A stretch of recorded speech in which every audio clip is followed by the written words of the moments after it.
मग ते देखील आपण या ठिकाणी स्टडी करणार आहोत. तर आपल्याला या ठिकाणी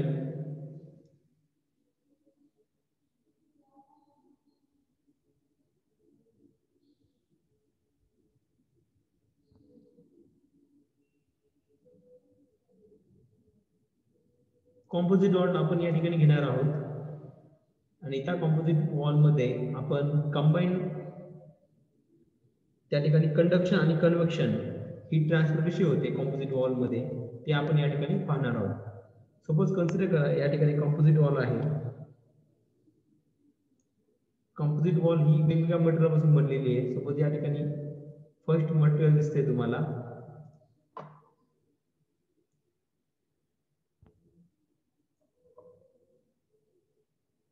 त्यानंतर ही वॉल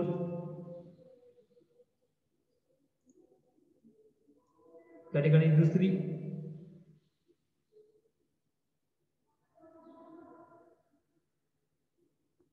त्या वॉलचा जो दुसरा पार्ट आहे तो या ठिकाणी मी ड्रॉ करतोय. ही जी वॉल आहे ही वॉल वेगवेगळ्या मटेरियल पासून बनलेली आहे. या ठिकाणी पहिलं मटेरियल असेल ए, दुसरं मटेरियल असेल बी आणि या ठिकाणी सपोज मी अजून एक मटेरियल घेतो सी आणि ह्या तिन्हींचा क्रॉस सेक्शन एरिया हा सारखाच असेल. म्हणजे क्रॉस सेक्शन एरिया पहिल्या वॉलचा, दुसऱ्या वॉलचा, तिसऱ्या वॉलचा सेम असेल. सपोज या ठिकाणी पहिले जे मटेरियल आहे ते आहे ए,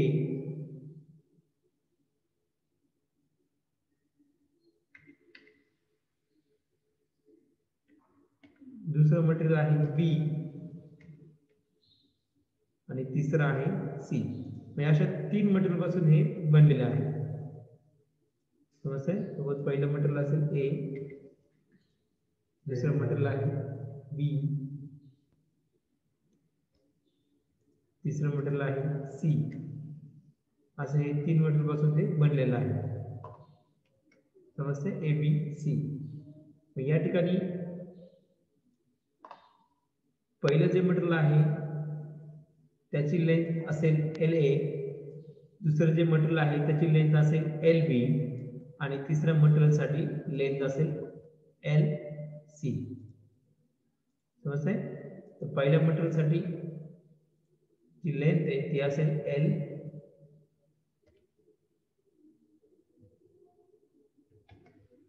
ए.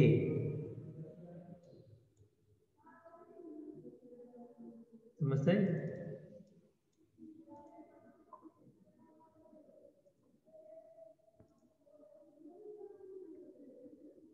दुसऱ्या मटेरियलसाठी असेल एल बी, ही लेंथ असेल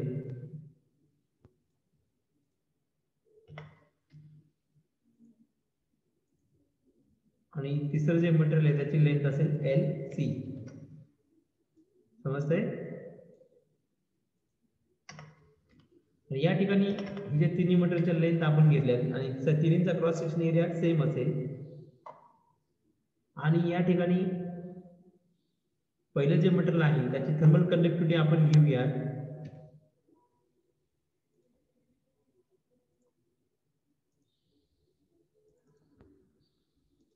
पहिल्या मटेरियलसाठी थर्मल कंडक्टिव्हिटी असेल के ए, दुसऱ्या मटेरियलसाठी असेल के बी आणि तिसऱ्या मटेरियलसाठी असेल के सी. समजतंय? कारण की ही जी वॉल बनलेली आहे ती तीन वेगवेगळ्या मटेरियल पासून बनलेली आहे. पहिलं मटेरियल होतं ए, दुसरं मटेरियल होतं बी, तिसरं मटेरियल होतं सी. पहिल्या मटेरियलसाठी थर्मल कंडक्टिव्हिटी असेल के ए, दुसऱ्या मटेरियलसाठी के बी आणि तिसऱ्या मटेरियलसाठी के सी. तसंच पहिली जी वॉल तुम्हाला दिसते कॉम्पोजिट वॉल मधली ए मटेरियल पासून बनलेली तिची लेंथ असेल एल ए. त्यानंतर दुसरा जो पार्ट आहे वॉलचा तो बी मटेरियल पासून बनलेला आहे त्याची लेंथ असेल एल बी आणि तिसरा जो पार्ट आहे सी तो बनलेला आहे एक तिसऱ्या मटेरियल पासून त्याची लेंथ असेल एल सी. समजतंय? आता या ठिकाणी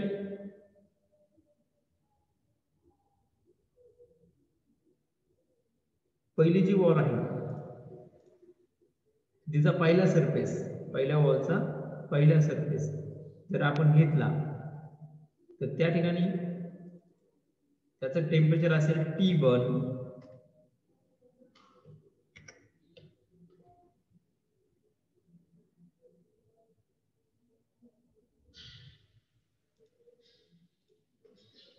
समजतंय? तर टेम्परेचर किती असेल T1. त्यानंतर पहिल्या वॉलचा दुसरा सरफेस, पहिला जो पार्ट आहे ए मटेरियलचा त्याचा दुसरा जो सरफेस आहे त्या ठिकाणचं सपोज टेम्परेचर असेल T2.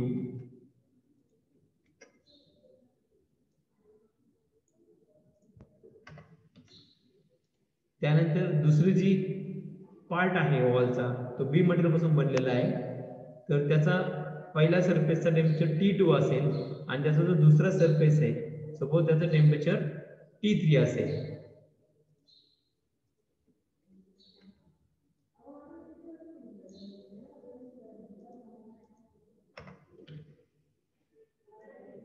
जसं मी या ठिकाणी दाखवतोय सपोज या ठिकाणचं टेम्परेचर असेल T3. त्यानंतर कन्सिडर करा की जी तिसरी जो वॉलचा जो पार्ट आहे त्याचा जो पहिला सरफेस असेल मस्त आहे त्याचं टेम्परेचर आहे T3 आणि जो दुसरा सरफेस असेल त्याचं टेम्परेचर असेल T4.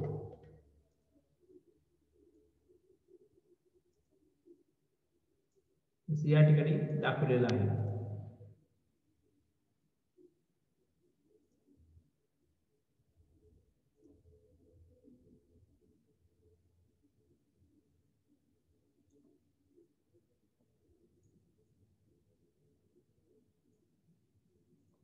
समजतंय? आता सुरुवातीला या ठिकाणी जी फील्ड आहे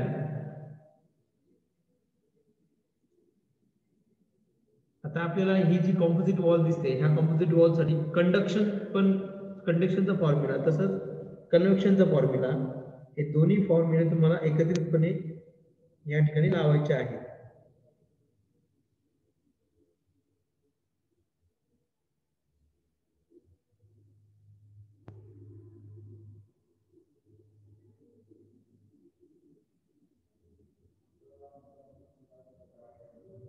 ओके, हे दोन्ही फॉर्म्युले तुम्हाला एकत्रितपणे या ठिकाणी कंबाईन करून अप्लाय करायचे आहे.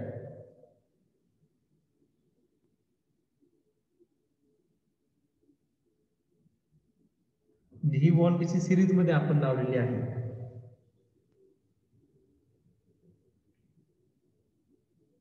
आणि या ठिकाणी ह्या फ्लुइडचा जो पहिला सरफेस आहे त्याच्या अलीकडे या ठिकाणी गॅस असेल तसंच तो तिसरा पार्ट आहे त्याच्या पलीकडे तो गॅस असेल. म्हणजे ह्या तिन्ही वॉल कशा लावलेल्या आहेत सिरीज मध्ये लावलेल्या आहेत. कशा आपण ते लावलेल्या आहेत सिरीज मध्ये म्हणजे एका नंतर दुसऱ्या. आता या ठिकाणी सुरुवातीला आपण एक थर्मल रेजिस्टन्स काय असतो ते आपण या ठिकाणी कन्सेप्ट पाहूया. तर तुम्ही सर्वांनी एक इलेक्ट्रिकल सर्किट पाहिला असेल. त्या इलेक्ट्रिकल सर्किट मध्ये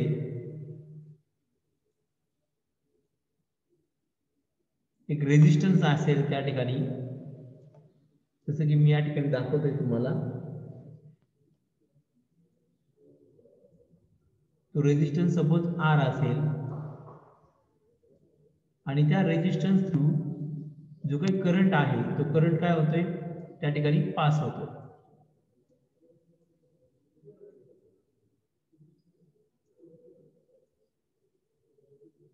आणि या सर्किट मध्ये मी या ठिकाणी जे व्होल्टेज आहे ते व्होल्टेज या ठिकाणी काय करतोय मी अप्लाय करतोय.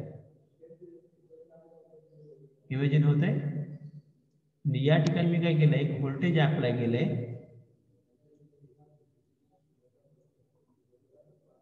आणि ते व्होल्टेज किती अप्लाय केले या ठिकाणी सपोज V हे व्होल्टेज जर मी इलेक्ट्रिकल सर्किट मध्ये अप्लाय केलं या ठिकाणी जो रेजिस्टन्स आहे तो आहे R. तर या ठिकाणी एक पॉझिटिव्ह पोल असेल, एक निगेटिव्ह पोलला जर मी ते त्या ठिकाणी व्होल्टेज अप्लाय केलं तर या ठिकाणी काय होईल, हीट काय होईल, ट्रान्सफर फ्लो व्हायला सुरुवात होईल या सर्किटमध्ये, जसं की या ठिकाणी दिसतंय. सॉरी, हीट नाही, करंट फ्लो व्हायला सुरुवात होईल. म्हणजे या ठिकाणी ह्या सर्किटमध्ये कोण फ्लो होतंय, करंट. करंट म्हणजे काय, त्यासाठी आपण आय हा सिंबल यूज करतो. हा करंट या ठिकाणी काय होतंय, फ्लो होतोय. इमेजिन होतंय, करंट आय हा या सर्किटमधून फ्लो होतो.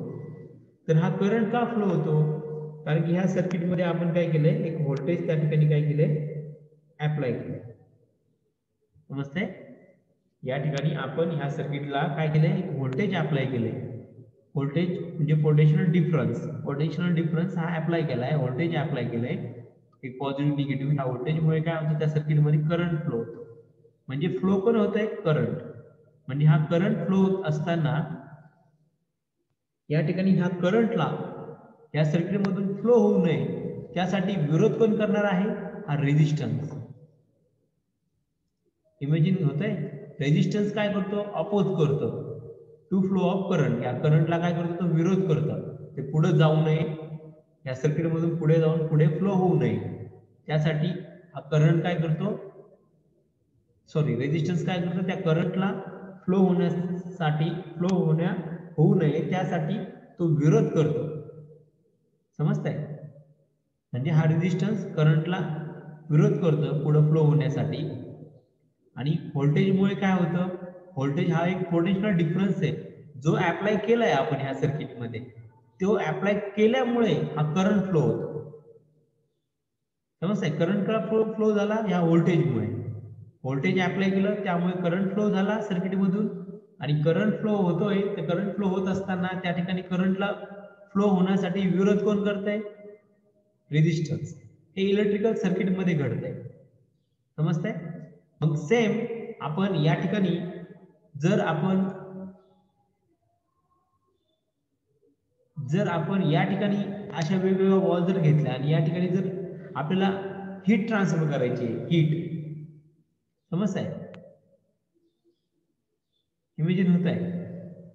मग सेम ही इलेक्ट्रिकल सर्किटची जी अॅनालॉजी आहे, ती सेम इलेक्ट्रिकल सर्किटच्या इक्विव्हॅलंट आपण जर ही सेम इक्विव्हॅलंट सिस्टीम जर आपण इथे लावली, कशासाठी, हीट ट्रान्सफरसाठी, तर या ठिकाणी तुम्हाला असं दिसेल की या ठिकाणी पहिल्या वॉलकडून शेवटच्या वॉलकडे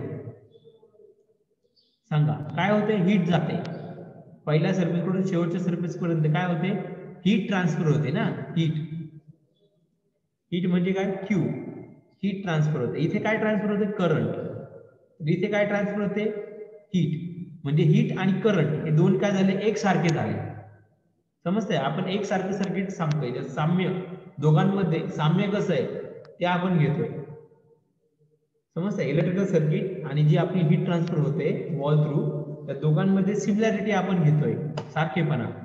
म्हणजे या ठिकाणी सर्किटमध्ये करंट फ्लो होत होतं, तर ह्या वॉल मधून हीट काय होते, एका ठिकाणून दुसऱ्या ठिकाणी ते ट्रान्सफर होते. म्हणजे या ठिकाणी हीट फ्लो होते, तर या ठिकाणी करंट फ्लो होते. म्हणजे हीट आणि करंट हे दोन्ही कसे आहेत, एकसारखे.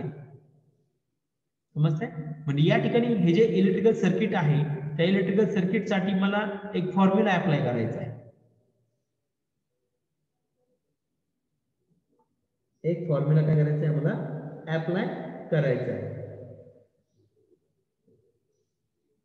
तर या ठिकाणी आपला जो फॉर्म्युला आहे, करंट किती फ्लो होतो इलेक्ट्रिकल सर्किट मधून, आय फ्लो होतो. मग तो करंट जो फ्लो होतोय त्यासाठीचा एक फॉर्म्युला तुम्ही शिकला असाल नाही का, 8वी 9वी 10वी पर्यंत पण झालेला आहे. करंट काय असतो, आय इज इक्वल टू काय असतो, V upon R. V upon R. समजतंय, हा फॉर्म्युला तुमचा झालेला आहे already. Current I is equal to V upon R, हा फॉर्म्युला आहे इलेक्ट्रिकल सर्किट साठी. जो करंट फ्लो होतोय सर्किट मधून तो किती असेल तो आपण कसा फाइंड करतो, current is equal to I that is equal to V upon R. V म्हणजे अप्लाय केलेलं व्होल्टेज आणि आर म्हणजे रेझिस्टन्स, त्या करंटला किती विरोध करतो. तो आहे रेझिस्टन्स. समजतंय? ती व्हॅल्यू ती आपण या ठिकाणी घेतो. म्हणजे आपला फॉर्म्युला आहे I = V/R. Same equivalent formula आपल्याला या सर्किटसाठी लावायचा आहे. सारखाच फॉर्म्युला आपल्याला तयार करायचा आहे. तर या ठिकाणी ह्या वॉल मधून कोण फ्लो होतंय? तर या ठिकाणी वॉल मधून इलेक्ट्रिक एक सर्किट त्या ठिकाणी काय होते? फ्लो होते. समजतंय?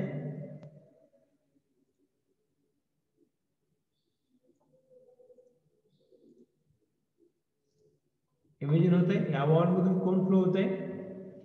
ही जी वॉल तुम्हाला दिसतीये ह्या वॉल थ्रू एक हीट काय होते? फ्लो होते, एका ठिकाणून दुसऱ्या ठिकाणी जाते. आणि या सर्किटमध्ये करंट फ्लो होत होता. म्हणजे I आणि Q हे कसे सारखेच आहेत. समजतंय? या ठिकाणी करंट फ्लो होतोय इलेक्ट्रिकल सर्किटमध्ये आणि या ठिकाणी वॉल मधून एका ठिकाणी दुसऱ्या ठिकाणी कोण फ्लो होतोय? हीट फ्लो होते. म्हणजे हीट आणि करंट ह्या सारख्या टर्म झाल्या. आपण असं म्हणतो जवळपास सारख्या टर्म झाल्या. करंट हे सर्किटसाठी असेल आणि हीट ही या वॉल मधून जाते, म्हणजे ती त्या ठिकाणी जाईल, त्या ठिकाणी. ओके, समजतंय? त्यानंतर तर राहिली गोष्ट काय की या ठिकाणी हीट एका ठिकाणून दुसऱ्या ठिकाणी का जाते? ते एक महत्त्वाचा मुद्दा आहे. जसं या ठिकाणी इलेक्ट्रिकल सर्किटमध्ये करंट हा एका ठिकाणून दुसऱ्या ठिकाणी जातोय, त्या वायर मधून काय होतंय? पास होतोय. तो का पास होतोय करंट एका ठिकाणून दुसऱ्या ठिकाणी? कारण की आपण त्या ठिकाणी व्होल्टेज अप्लाय केले. बरोबर? व्होल्टेज जे आहे ते इलेक्ट्रिकल सर्किटमध्ये आपण अप्लाय केलंय. एका ठिकाणी पॉझिटिव्ह आणि दुसऱ्या ठिकाणी निगेटिव्ह असं प्लस मायनस आपण हे जे व्होल्टेज अप्लाय करतो ते व्होल्टेज अप्लाय केल्यामुळे त्या ठिकाणी करंट काय होतो? त्या वायर मधून फ्लो होतो. समजतंय? म्हणजे करंट का फ्लो झाला? Because off voltage. समजतंय? तसं तिथे जी हीट फ्लो होते ती हीट का फ्लो होते ह्या वॉल मधून एका ठिकाणी दुसऱ्या ठिकाणी का जाते? मग त्यासाठी कोण कारणीभूत आहे? तर त्यासाठी कारणीभूत हे टेम्परेचर डिफरन्स. या ठिकाणी जे काही टेम्परेचर डिफरन्स आहे पहा, पहिल्या सरफेसवर टेम्परेचर T1 ते हायर टेम्परेचर आहे आणि सगळ्यात शेवटचा जो सरफेस आहे त्या ठिकाणी टेम्परेचर किती? T4. मग या ठिकाणी जो टेम्परेचर डिफरन्स आहे त्या टेम्परेचर डिफरन्समुळे त्या ठिकाणी काय होतंय? हीट फ्लो होते. समजतंय? टेम्परेचर डिफरन्समुळे काय होते? हीट फ्लो होते. आणि या ठिकाणी व्होल्टेज डिफरन्समुळे, व्होल्टेज डिफरन्स म्हणजे V, त्या व्होल्टेज डिफरन्समुळे त्या ठिकाणी काय होते? करंट फ्लो होते. समजतंय? करंट का फ्लो होतो? व्होल्टेजच्या डिफरन्समुळे म्हणजे पोटेन्शियल डिफरन्समुळे करंट फ्लो होतो. आणि या ठिकाणी हीट का फ्लो होते? Because of temperature difference. समजतंय? म्हणजे तुम्हाला हे समजलं असेल की या सर्किटमधून इलेक्ट्रिकल सर्किटमधून I फ्लो होते आणि या ठिकाणी वॉल मधून काय फ्लो होते? हीट फ्लो होते Q. म्हणजे हीट आणि I म्हणजे हीट फ्लो आणि करंट हे दोन्ही काय झाले? इक्विव्हॅलेंट झाले. तर हा करंट का फ्लो होतो? करंट फ्लो होतोय कारण की त्या सर्किट वरती आपण काय लावले? व्होल्टेज पोटेन्शियल डिफरन्स हा अप्लाय केलाय, त्यामुळे तो करंट I फ्लो झाला. तर या ठिकाणी Q का फ्लो होते? हीट का ट्रान्सफर होते? Because of temperature difference. म्हणजे त्या ठिकाणी एक टेम्परेचर डिफरन्स आहे. टेम्परेचर डिफरन्स म्हणजे dt.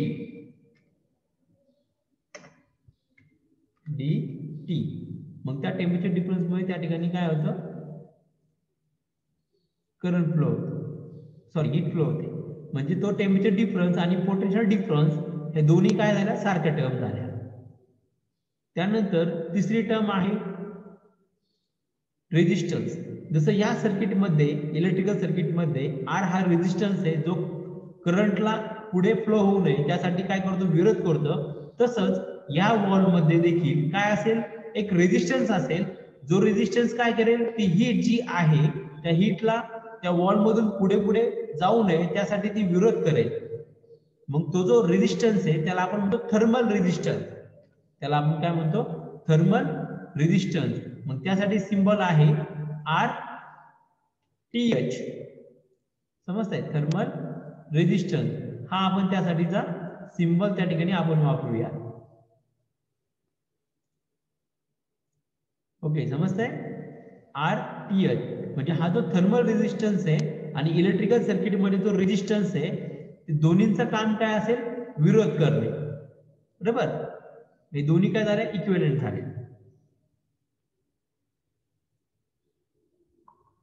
समजतंय. मग या ठिकाणी जसं इलेक्ट्रिकल सर्किट होतं त्या ठिकाणी आपला हा फॉर्म्युला तयार झाला I = V/R. तसंच या ठिकाणी हे जे हीट फ्लो साठी आपल्याला एक इक्वेशन बनवायचं आहे.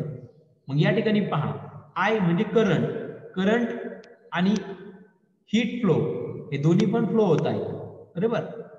मग इथं करंटच्या ऐवजी मी काय लिहू शकतो सेम इक्विव्हॅलेंट फॉर्म्युला मला तयार करायचा आहे. मग त्या करंटच्या ऐवजी मी काय लिहितो या ठिकाणी Q लिहितो. करंट आणि हीट फ्लो हे दोन्ही एक सारखेच आहेत. त्यानंतर पुढे पहा इथे काय आहे व्होल्टेज आहे. पुढे काय आहे व्होल्टेज I = काय आला V/R. आता या ठिकाणी व्होल्टेजमुळे करंट फ्लो होतो. तसंच या ठिकाणी टेम्परेचर डिफरन्समुळे काय होते हीट फ्लो होते. म्हणजे या ठिकाणी व्होल्टेज आणि टेम्परेचर डिफरन्स हे कशा आहेत सारख्याच आहेत. मग या ठिकाणी V च्या ऐवजी मी काय लिहितो मग dt लिहितो. V च्या ऐवजी काय लिहितो मी dt लिहितो. समजतंय. त्यानंतर त्या ठिकाणी काय आहे अपॉन त्याला डिवाइड कशाने केलं डिवाइड रेझिस्टन्सने. इलेक्ट्रिकल सर्किटचा रेझिस्टन्स असतो R. तसंच या ठिकाणी हे जे सर्किट तयार होतं थर्मल मधलं तर त्यासाठी रेझिस्टन्स असेल RTH. दिसतंय या ठिकाणी थर्मल रेझिस्टन्स आपण त्याला म्हणतो बरोबर. मग तो या ठिकाणी आपण घेणार आहोत. थर्मल रेझिस्टन्स किती असेल RTH.